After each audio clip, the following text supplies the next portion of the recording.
Hello guys, വേനൽക്കാലത്ത് ഇട്ട് വെച്ച് മഴക്കാലത്ത് കഴിക്കാൻ പറ്റിയ ഒരു ഐറ്റം തന്നെയാണ് നമ്മുടെ ഉപ്പുമാങ്ങ കേട്ടോ. അപ്പോൾ ഇത് വെച്ചിട്ടുള്ളൊരു സ്പെഷ്യൽ ആട്ടോ. അമ്മ എടുത്ത കൂട്ടത്തിൽ ഞാൻ ഒരെണ്ണം ടെസ്റ്റ് ചെയ്ത് നോക്കിയാട്ടോ. ഭയങ്കര പുളിയായിരുന്നു കേട്ടോ, എന്നാലും നല്ല ടേസ്റ്റ് ആയിരുന്നേ. അപ്പോൾ ഞങ്ങളുടെ വീട്ടിലൊരു കൂട്ടാൻ വെക്കും കേട്ടോ ഇത് വെച്ചിട്ട്. നമുക്കൊന്ന് നോക്കിയാലേ ഈ മഴക്കാലത്തും കഴിക്കാം. അപ്പോൾ അതിന് വേണ്ടിയിട്ട് ആവശ്യമുള്ള മാങ്ങയും അതിൻ്റെ വെള്ളവും എടുത്ത് മാറ്റി വെച്ചിട്ടുണ്ട് കേട്ടോ.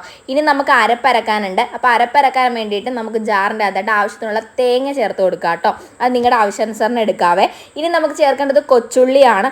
അതും ചേർത്തതിന് ശേഷം ലേശം മഞ്ഞൾപ്പൊടി, അതുപോലെ തന്നെ മുളക് പൊടി, പിന്നെ ആവശ്യത്തിനുള്ള വെള്ളവും ചേർത്തിട്ട് നമുക്ക് അരച്ച് മാറ്റി വെക്കാം കേട്ടോ. ഇനി നമ്മൾ ചെയ്യാൻ പോകുന്നത് ചട്ടിക്കകത്താട്ടോ. ചട്ടിക്കകത്തേക്ക് നമ്മൾ നേരത്തെ എടുത്ത് വെച്ചിരിക്കണം മാങ്ങയും വെള്ളവും ചേർത്ത് കൊടുക്കാം. ഇനി നമുക്ക് കൈ കൊണ്ടൊന്ന് പിഷടി അത് റെഡിയാക്കി എടുക്കാം കേട്ടോ. എന്നാലേ അരപ്പ് കറക്റ്റായിട്ട് അതിൽ പിടിച്ചിരിക്കത്തുള്ളേ. ഇനി നേരെ നമ്മൾ അരച്ച് വെച്ച അരപ്പും കൂടി ചേർത്തതിന് ശേഷം ആവശ്യത്തിന് വെള്ളം നിങ്ങൾക്ക് ചേർത്ത് കൊടുക്കാം കേട്ടോ. ഇനി ഉപ്പ് ഓൾറെഡി മാങ്ങയ്ക്കകത്തുണ്ട്, ഇനി നോക്കിയിട്ട് ചേർത്താൽ മതി കേട്ടോ. ഇനി നേരെ അടപ്പിലോട്ട് വെച്ചിട്ട് ഇനിയാണ് ശ്രദ്ധിക്കേണ്ടത്, നമ്മൾ തിളപ്പിച്ചെടുക്കരുത്. ഏകദേശം ഒന്ന് ചൂടായാൽ മാത്രം മതി കേട്ടോ. ചൂടായി കഴിഞ്ഞാൽ നമുക്ക് പുറത്തോട്ട് ഇറക്കി വെക്കാം കേട്ടോ. അത് ഇങ്ങനെ ഒരു ആവി വന്നാൽ മാത്രം മതി. ഇനി നമുക്ക് കടുക് പൊട്ടിച്ച് ചേർക്കണം കേട്ടോ.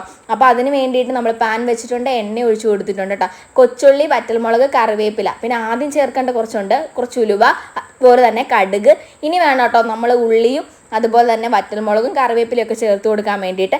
എന്നാലേ ഇതിൻ്റെ ശരിക്കുള്ള ടേസ്റ്റ് വരത്തുള്ളൂ കേട്ടോ. അപ്പോൾ ഇതും കൂടി മൂപ്പിച്ചതിന് ശേഷം നമുക്ക് നേരെ കറിയിലോട്ട് ചേർത്ത് കൊടുക്കാവേ.